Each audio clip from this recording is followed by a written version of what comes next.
Hello everyone and welcome back. In the previous video, we have seen the construction and working of two-stroke engine as well as four-stroke engine.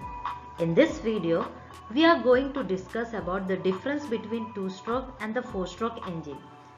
Basically, we are going to divide the difference between two-stroke and four-stroke engines into three categories. First is the constructional difference, second working difference, and finally the handling difference. First, let us begin with the constructional difference. First difference is no oil ring is present in two-stroke engine because in two-stroke engine lubrication is supplied by mixing oil in the gasoline. Because of this reason, no oil rings you can find in the two-stroke engines. Next, two-stroke engine consists of three ports: intake, exhaust and transfer port. Whereas in four-stroke engines, the ports are being replaced by the intake and the exhaust valves.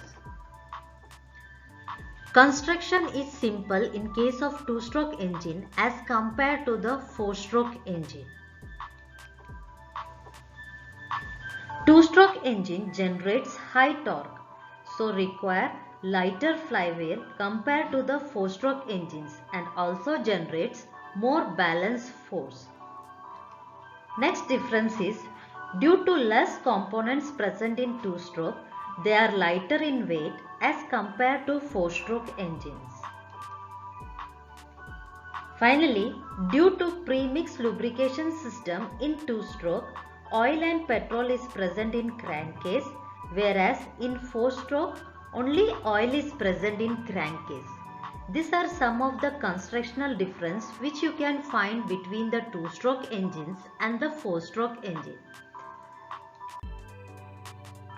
After construction difference, let us see its working difference.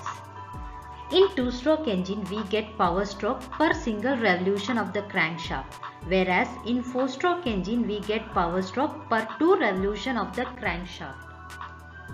Because of this, more power to weight ratio in two-stroke engine is more as compared to four-stroke engine. In four-stroke engine, fuel efficiency is more than two-stroke engine because in two-stroke engine, per revolution more fuel is used. In two-stroke engine, fresh charge always mixes with exhaust gases, because of which the performance of engine is poor. Whereas in four-stroke engine, because of separate stroke, this problem of mixing is eliminated. So we say that two-stroke engines are less efficient and four-stroke engines are more efficient. Two-stroke engine produces more noise than four-stroke engine, and the reason is its construction. Four-stroke engine is more thermal efficient than two-stroke engine because four-stroke engine practically in 2 revolutions produces 1 power stroke, whereas two-stroke engine produces power stroke in every revolution of crankshaft. In two-stroke engine, due to less parts, less friction loss is present as compared to four-stroke engine. These are some of the differences between two-stroke engine and four-stroke engine based on its working. Finally, coming to the handling differences. In two-stroke engines, we have to mix oil and fuel in fuel tank, whereas in two-stroke engine, only fuel is added. Manufacturing cost of two-stroke engine is less as compared to four-stroke engine. So we can get two-stroke engine at cheaper cost as compared to four-stroke engines. Due to less parts, maintenance cost of two-stroke engine is less as compared to four-stroke engines. These are some of the main differences between the two-stroke engine and the four-stroke engine. Hope with this video you will be able to identify and differentiate between two-stroke and four-stroke engine. Thank you.